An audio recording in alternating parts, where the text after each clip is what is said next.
Alright guys, this is the first battle report slash tutorial of Feet First into Hell.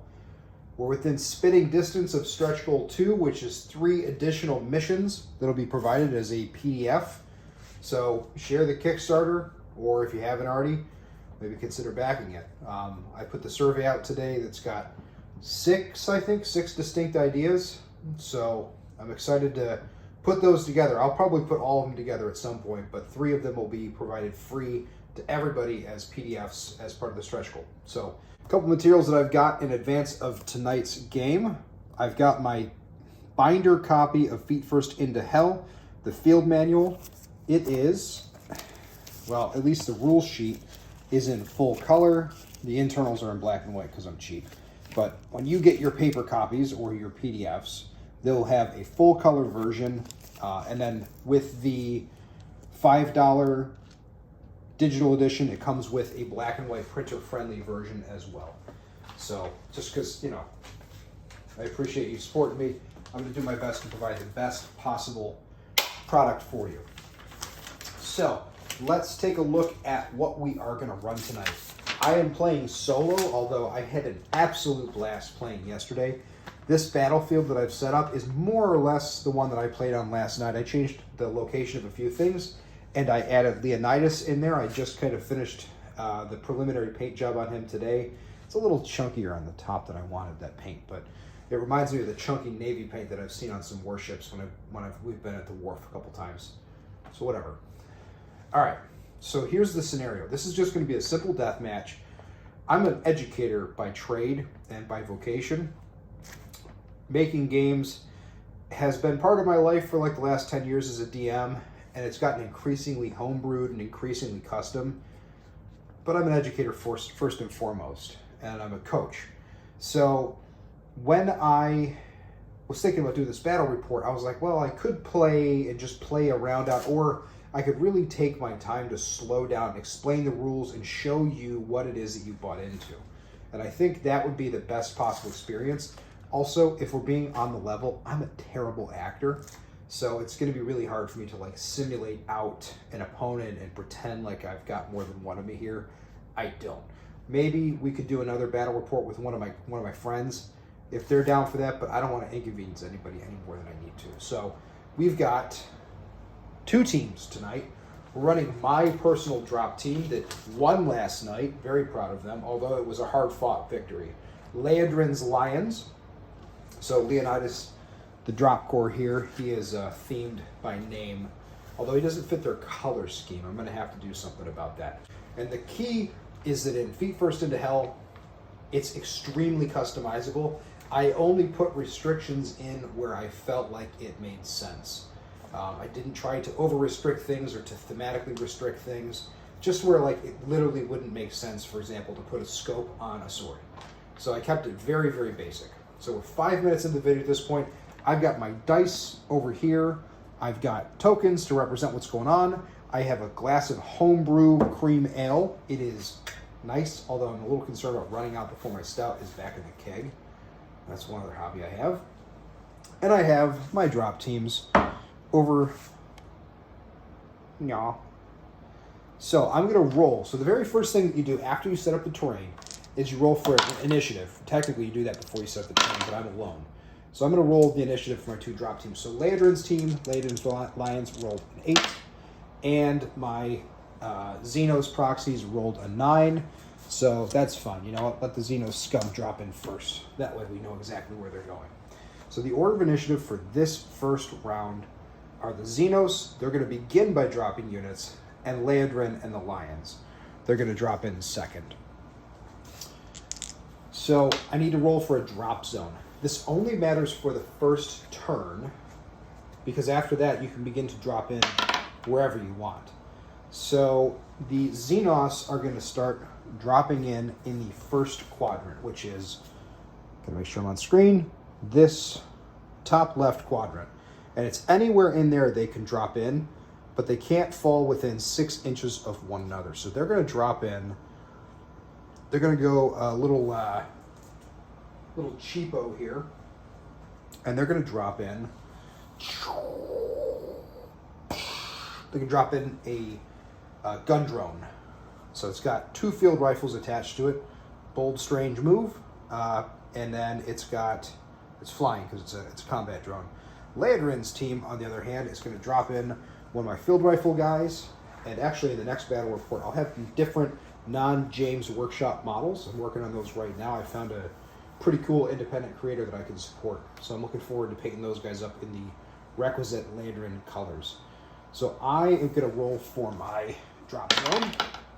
Oh no, I rolled a 1. It's maximum carnage. This is the worst possible scenario.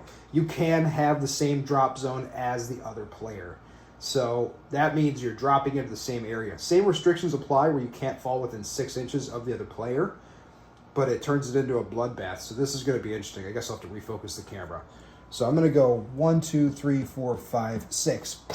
Bah, I see you, gun drone. You're right in my sights. And they are going to now proceed to drop more drones in. So 1, 2, 3, 4, 5, 6. Keeps it 6 from there, 2. Landrin's team is not going to allow themselves to be outgunned. 1, 2, 3, 4, 5, 6. That's my guy with my med pack. I think he's 72, 722. And then I think we're just going to keep dropping guys in. Bah, 1, 2, 3, 4, 5, 6. All right, he's good right there. All right. And then Sergeant Fuliger is going to come in. He's coming in real hot. Bah, boom, at 6 inches visually. So he's behind the building. If you didn't see it, he's back here. And I think we're going to start dropping in some actual Xenos now. So we got up to the half point. 1, 2, 3, 4, 5, 6. Right there. And Landrin's team is going to throw in one more guy, I think. Well, it's looking a little tight, honestly. Let me check my sheet real quick. Because all of the Space Marines look the same, I drew little postures to tell me which guy does what. So the guy who's kneeling, what's he got? No, the guy who's got a scope. He's going to drop in. Coming over here. 1, 2, 3, 4, 5, 6. Okay. Wedge formation. So I think on the level, I think that's probably pretty good. We have a whole lot of guns already on the board. Pause for cream ale. Tastes like heaven, West Virginia. And I think that's it for this first drop phase. Now we move to the engagement phase. So this is alternating. You proceed with the exact same initiative order. So I'm going to select an eligible unit, which is just a unit that hasn't activated yet. And I think the most logical way to go is with my gun drone. So he is going to focus as his first action. Focusing allows you to re-roll the lowest of your rolls. And that Marine, or that recruit rather, is well within the sights of that gun drone. So he has 3 shots with his field rifle. So if you can't see, I rolled a 1, a 2, and a 5. I'm going to re-roll the 1 as part of my focus feature. Does that hit it? Oh boy, that hits it. All right, so 2 hits. I'm going to use his reaction to dive out of the way, which is an agility check. And with a recruit, the agility check is a 4. Sweet. So he is going to dive 1, 2 inches, get into partial cover, which allows him to set aside 1 more successful roll, which means that only 1 damage was dealt. Only 1 damage was dealt to my recruit there. And I'm going to mark that on my sheet very quick. Okay. So I'm going to activate him and fire back. The gun drone has activated, but it can still react. And I am also rocking a field rifle. So I'm going to fire 3 shots in return. So I rolled, I think that's the exact same roll. That's not bueno. I focused him. I should have focused him first, but for tutorial's sake, I'm going to keep demonstrating it. So I've got 2 successes. The gun drone is going to attempt to dive. It is going to succeed, and it is going to dive 1, 2, get into partial cover from there, force me to discard 1, and that is going to deduct 1 point from the gun drone, from its shields. We actually just improved the gun drone's shields after thinking about it. 3 shields feels a lot better than 2, and I'm going to indicate that it has 2 shields left with that. Now it is the gun drone's turn again. So by not retaliating with him, which is one of the responses, I've left myself open to this gun drone's fire line. But it's the first turn and things get crazy. So I'm just going to roll 3 shots. 1, 2. Ooh, it would have focused if I was paying more attention. That's another 1. Okay. So 1 success. He takes that right on the chin because he's not allowed to react again. He's down to 0 shields. That is not muy bueno. And I believe that I am going to shoot. I'm going to shoot with him. Let me check the distance on that. It's a little bit farther. Where did my translucent, oh, there it is. It's my back pocket. Is he a foot? Yeah, he's within a foot. Okay. So 3 field rifle shots again. Bang, bang, bang. Well, okay. Reroll on my focus there. I'm kind of by default focusing. So he can't go anywhere. So he is going to attempt to retaliate, which means he's firing in a retaliation shot. You only hit on 6s. There's really nowhere he can go. He's unable to retaliate, so he's going to take those 3 shots. Pop, pop, pop. That's going to pop his shields. He has no shields left, and he's reacted. So he is now fired. Okay. So he has no shields left. He's vulnerable. 1 more hit will down that particular drone. So that is my turn. I think it might be time to get into CQB already. So 1, 2, 3, 4, 5, 6. He's going to move down here, and that is going to be his, well, if he's here, yeah, he should shoot there first and then move, shouldn't he? That makes sense. He has a shotgun, which doesn't have a super long range. He actually may not be able to. I need to check the shotgun rules real quickly. This is where it comes in handy to have these rule sheets pre-printed. Shotgun range. 6 inches. No, he can't do it, can he? I could charge him. It's probably the most logical thing to do. So, all right, 1, 2, 3, 4, 5, 6. Puts him not within 3 inches, so he doesn't get the additional damage from the shotgun because I'd rather, shotguns do more damage the closer you are. Let's put it that way. So he gets 2d6 on this roll. He hits on 4s. Woof. And that's 4 damage. He's going to kill that recruit. We're going to put a token on him to indicate that he has acted. And he's going to draw the ire of Sergeant Fuligier over here. 1, 2, 3, 4, 5, 6. He's very close. Not quite close enough to actually attack in melee, but close enough that he's going to be able to make a pistol shot. So 2 shots, 2 hits. Yes, because of the Aegis armor. So that is 2 damage to that guy unless he's able to dive out of the way, but he can't dive, so he's going to just try and retaliate. So he is going to pop, pop, pop. No retaliatory shots. Bummer. So he just lost his entire... No, he's just down to wounds. I don't have a good way to indicate that right now. It's easier when other player's playing. Okay, you're down, I guess. There we go. Random chips. I'm sure I'll remember what that means. So he has reacted. Sergeant Fuligier has acted. And now it's Xeno's turn. Leaves this guy way out here. What do I want him to do? I guess close at the enemy, right? 1, 2, 3, 4, 5, 6. Take shot. 1, 2. Sergeant Fuligier is going to 1, 2, 3, 4, 5, 6. He can't do anything. He's going to attempt to dive. And he does not succeed. Bummer. Okay, so he's just going to take 1. Help me mark that. I am at 4 shields now. Not such a big deal. One of the players that is an alpha tester is talking about possibly getting some rings to set around the bases of the models. I think that's a cool idea to indicate shields and everything. So if you're playing with 2 players, it's a lot easier to track just your particular data cards. When you're playing with solo, it can get a little bit harder. So I think it's a neat idea. Not everybody has gone yet, though. We may have forgotten about our sniper over here, and that sniper is easily able to see through this window and to see this drone. So he is going to take a full range of shots with his scoped rifle. He's going to hit on 2 of them, The drone cannot react. That is going to pop his shield, and he is nearly dead. Okay, so that was one full round of Feet First into Hell. It plays pretty quickly once you have a grasp of the rules. We lost a Marine. We've got some shieldless enemies. That's pretty dangerous for them. So I'll get into the recovery mechanics here in a second. So let me pull these tokens. So we're going to roll our 2D2 again. So I'll roll for Ladrin's team first. My guys, that's not great. That's a 3. Xenos, Boxcars, going first. Okay.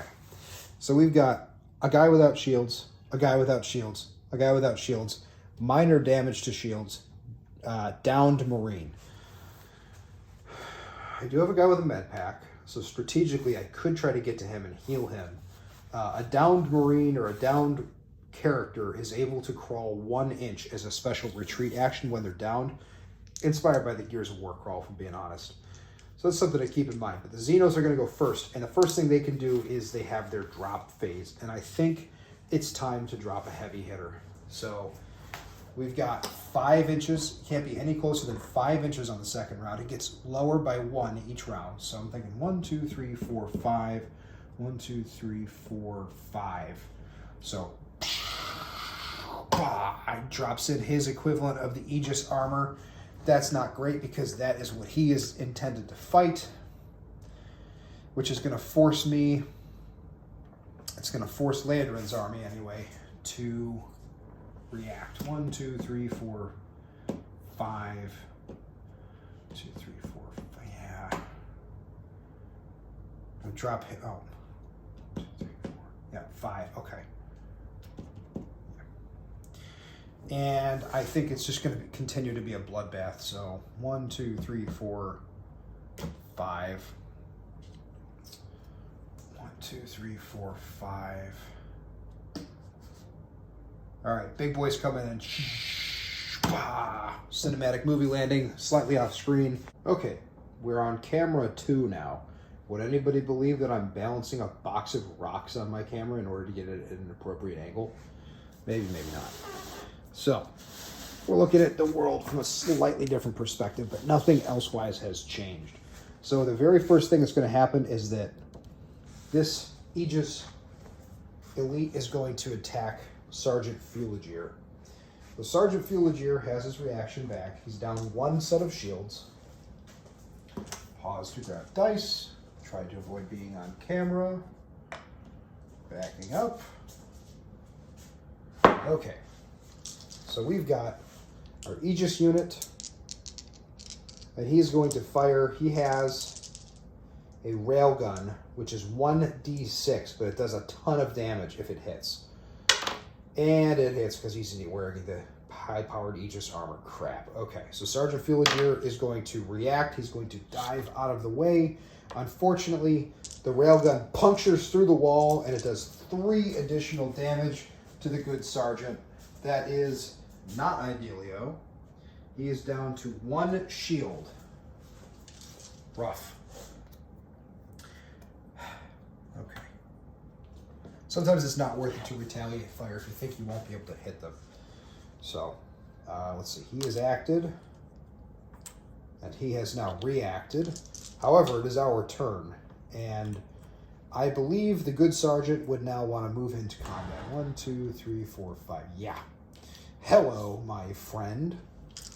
Time to die, maybe. He's got a plasma sword, which is 2d6. That is 2 hits. Our friend is going to attempt to parry. Parrying is kind of like diving to get into cover. If successful on a might check, you discard the lower of the 2 hits. So he is not successful because the Aegis armor actually slows you down. So he's going to take that on the chin. He loses 4 shields, leaving him with 1. So now the playing field is kind of level. They're kind of in equal spots. Grab a handful of tokens. Whoops. The elbow of God has shifted that structure. All right.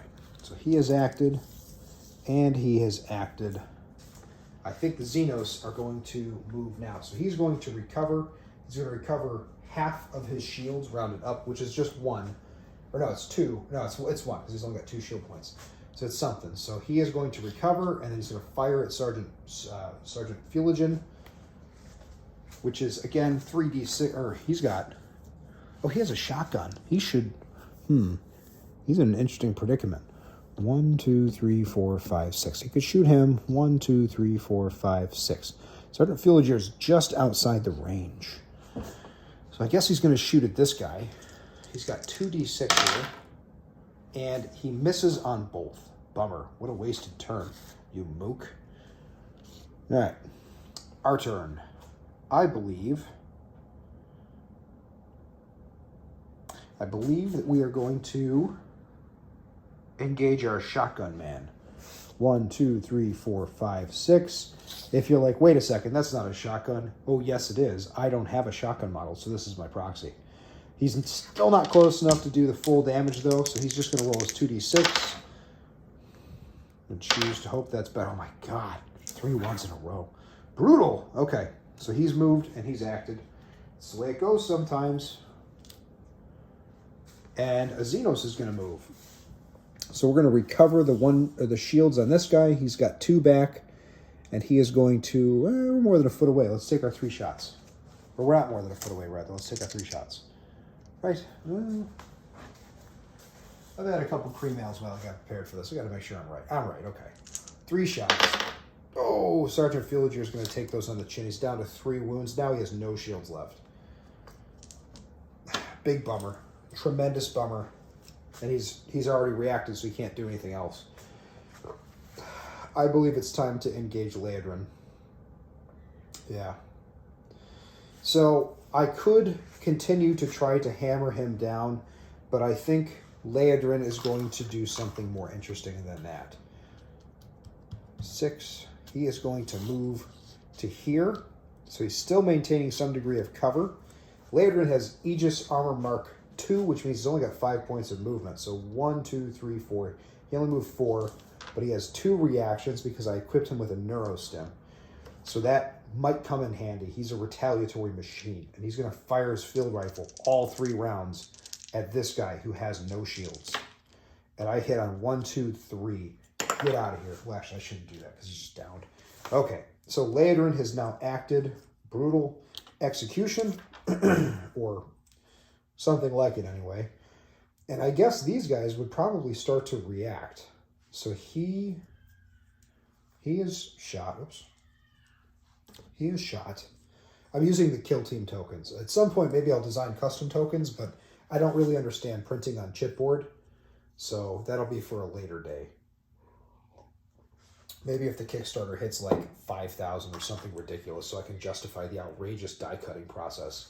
I was looking at it for a separate process, and to get 6 of my other game boards die cut, they're only like yay big. It's $325. I was blown away. And obviously I said no. Anyway, so I think this guy is going to focus and he's going to shoot. Well, if he focuses, he has to discard. No, I think he's going to move and take away Leodrin's cover bonus. So 1, 2, 3, 4, 5, 6. It's going to get to here. It's going to take down Leodrin's cover bonus. Got 3 shots. And Leodrin is immediately going to retaliate back. So 2 of those hit. Leodrin will take it right on the chin. He's going to retaliate fire. Come on, some 6s. Nothing. Okay, bummer. He's reacted once of twice that he could possibly react. And it is our turn now, team. I think my original gambit, I think I'm going to move him to heal. So 1, 2, 3, 4, 5, 6. Use my second action to restore him to 2 wounds. He still has no shields, so I need to keep that in mind. And he can't act until the very end of the round. But I think that'll do it. So he has now acted. Doot. And it's the Xeno's turn. It would make sense for him to fire here openly. So he's got 3 shots, and he only hits on 1. So I'm going to retaliate fire. And I hit on 1 as well. So he loses one of his 2 shields, That's it. I don't have a special mode in here for critical hits or critical fails. I just decided at the end I'd rather people be able to stack things strategically rather than rely on that 1/3 of the possible range. Just works better. So he has shot, and he has reacted, and it is now our turn again, Leodrin's turn. So we're going to move over here. Let's see if the camera can even see these guys. We have this lone sniper. He's got 2 possible targets. You can see him totally well, or you can see him. And I think this is the guy to shoot back at. So he is not going to do anything except to focus, and then he's going to fire 3 shots. Rough. Okay, so 1 hit, which pops his shields. That's it for our buddy's shields there. I'm going to remember that. This drone is going to recover, get its shields back, and then it's going to shoot through, well, it's going to shoot at him through the window. He's got partial cover, but I think that works best. I know you can't see the drone from this angle, but there's a drone here. So 3 shots through the window. 1 gets discarded. 2 hit him. Can't react. He's down again. Ugh, you damaged sponge. And that is all of the units that I can apply. Everybody has acted at this point. So let's go into round 3. Let's pull tokens. I'm going to leave that there to indicate that he has 1 shield left.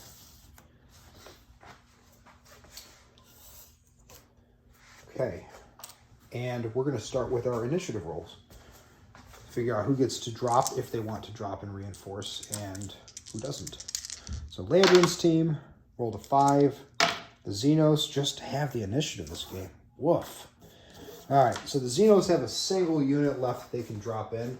I'm thinking with Leodrin running wild all over the place, they're going to want to drop them in here. And now they can drop them within 4 inches of anywhere, of any other unit. So 2, 3, 4. 1, 2, 3, 4. He's still alive. So 1, 2, 3, 4. So right here. Bursts out of his drop pod, ready to fight. And Leodrin's lines have a single unit left. It's this guy, Sniper. He has, not Sniper, but a guy with a field rifle. And he has a pack as well. So I'm going to drop him in. 1, 2, 3, 4. Right there. So I have, oh, I realized I just did that off screen. So he is now placed there. So that is it. Pause for cream ale. Commercial break. That would be really annoying. And we're going to rock and roll and move on. Xenos have the initiative. But they don't necessarily have a better position in this case. I have this huge battle board, most of which is not being used because we have the same drop zone, which happens from time to time. It's fun when it happens, but it's also, it's okay. So I believe we're going to start with we're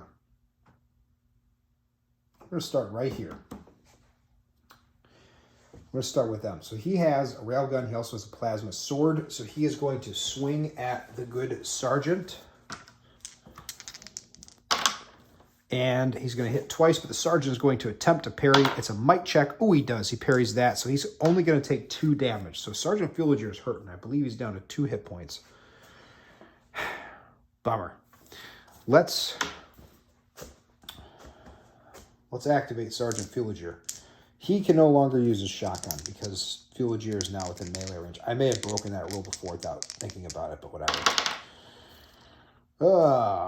If I'm focusing first, reroll. I've got 2 hits. That's 4 damage. He's down to 1 hit point. They are matched. He has nothing like shields left. Wait, oh, that's why that was there. Okay, so now the Xenos are going to move. It would make sense for him to move to focus and fire here. He has a shotgun. He's 1, 2, 3. Nope, he's going to move, so he's within 3 inches. When shotguns are within 3 inches, they do an additional point of damage on each successful hit. So it's still 2d6. Whoa, that's a heavy blow. So this is up to 6 damage. I'm going to attempt to dive him over here to give him partial cover. So he succeeds. Kick flip. Yep. So he's only going to take 3 points of damage, which pops his shields and takes away 1 of his hit points. So he's down to 1. So this is kind of a dire situation for Leodrin's lines. I'm not digging this. Given that it's our turn, I think Leodrin needs to do something big and bold here. So Leodrin is going to close in melee. I'm going to close in melee with this guy. I'm going to go right here. So he's stopping up in his power armor. He's going to swing his plasma sword, which is 2d6. Those are both hits. This guy could attempt to dive, and he's going to succeed. So dive back 2 inches, which prevents him from taking any damage. He gets out of the way, basically. But he has now reacted. I should put these tokens down, shouldn't I? He has now reacted. Oops, just kicked the camera. That's cool. He's acted. He's acted. He's reacted. Okay. He's acted. He's reacted. All right, so it wasn't as big of a turn for Leodrin as I thought, but I'm pushing back this way. We're going to wrap this game up after the 3rd round, too. So it is their turn. I think this guy is now going to attempt to shoot back at him. And let's see, 1, 2 hits. Leodrin is going to take those, pop on the shields. He still has 2. And he's going to retaliate fire. Excuse me. He gets 1 hit. So this guy has taken 1 point of damage. All right. Excuse me. So Leodrin has taken 1 of his reactions, where he has 2 because he has the neurostim. So 1. And this guy just acted. Okay. So that makes it our turn. And he has left himself vulnerable to our friend here because he dove backwards. So I'm going to activate him as my eligible unit. I'm rolling 3 field rifle shots after a focus. 1, 2 successes, 3 successes. He's knocked out. Boom, boom. Almost like I planned it that way. All right. Oh, I've tied myself. That's nice. So he's active. So now we're going to move to a Xenos. I think this is the most logical guy to move. He's going to come after Leodrin. Focusing. No reason to move. Good thing he focused because he missed on... He's made 1 hit. Leodrin is going to turn around and shoot back because he's got that secondary reaction. And I'm not going to hit at all. That's okay.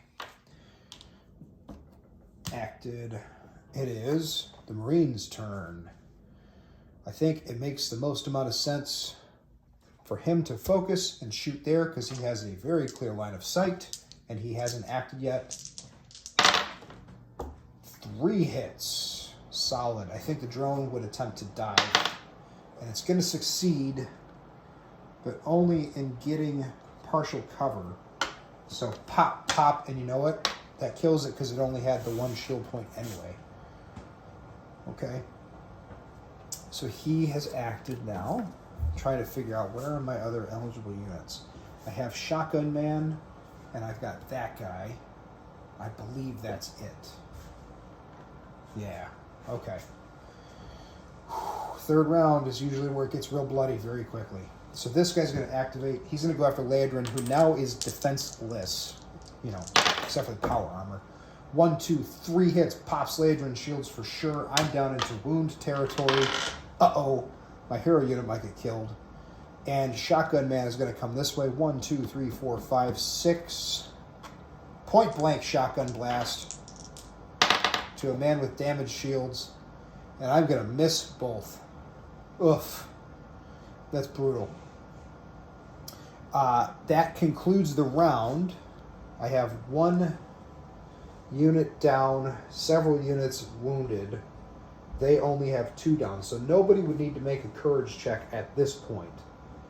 But after the next round, I think it would become inevitable. I think another unit or two goes down on each turn next turn. I mean, if nothing else, that's about to get very bloody. These guys, one of those guys is going to die in the next round. Probably both. Landern might even get taken out if you can't deal with these guys. So it's blood combat when you get that close. This was like a CQB game. The one that we played last night was long range. We were fighting at like between 6 and 18 inches for the most part. So there you go. That is 3 rounds of Feet First into Hell. Your typical death match would go to round 6 if you need it. We finished in 5 with a gentleman's agreement on the ending at the end of yesterday's game. You can see just how quickly the alternating activation goes, how the reactions engage both players. It doesn't take a whole lot of planning or preparation or anything like that. It's just, I got my 1 page of rules. This has everything that I need to play the game. It's very easy to just give your friend a copy and say, hey, let's go through this very quickly together. You'll get the rules very quickly. You've got 1, 2, 3, 4, 5, 6, 7, 8, 9, 10, 11, 12 actions. You've got 3 different types of reactions covering 3 diverse scenarios. So there's always something to do. Even if you would be pinned out in the middle of nowhere with nothing to do, you still have a tactical action if you get shot at. So it makes everything very dynamic. Both players are constantly engaged by what's going on. There's no waiting for 45 minutes for somebody else to marshal you. It's nothing like that. This is a fast, succinct, easy to learn, highly customizable game, and it makes me smile every time I get to play it and share it with somebody. So I'm hoping that you can play it and share it with somebody too. I realize I'm a terrible videographer and that I'm not a very good presenter either, but I hope that you found this entertaining and engaging, and that I wasn't a little too up my own ass knowing the rules and manipulating things, because I tried to just play it rules as written, with the exception of some guys shooting at him when they should not have been allowed to. That was my mistake. But I believe everything else was played rules as written, which thankfully is about 500 words. It's real short. But it's all that you need to have fun. You know, that's what drew me to developing a system like this. It's all you need to have fun. You don't need to have a 135-page or 100 or 250-page rule book to just have a good hour-long game with your buddies. It gives you a reason to print or buy a couple and paint up a couple models and do something with your hands that's fun and engaging and active. And at the end of the day, you can laugh about what was going on. You know, we laughed about some nonsense that happened yesterday, and you know, now I'm really looking forward to playing with them tomorrow. I think we're going to try a 3-player mode. So this is Deathmatch. There are 4 other modes in the game. One of them is cooperative. It's a cooperative horde defense where you basically man a squadron of guys. I have built in, like, you know, what do you call it? Resupply modes right there, so that you're not pinned forever, just like in horde mode. You know, in video games, you're able to resupply temporarily or periodically, rather. The other ones are inspired by different movies, so it's not just your standard deathmatch, capture the flag territories. They were inspired by good war movies that I really like, which is a blast to play. So that's it. I'm going to shut the hell up. Have a good Sunday or whatever day it is when you happen to see this, and consider sharing the Patreon, the Kickstarter with somebody. You know, maybe consider picking up a book to share with them. So that's it. Adios. Stay fierce. I'm going to finish my cream ale, and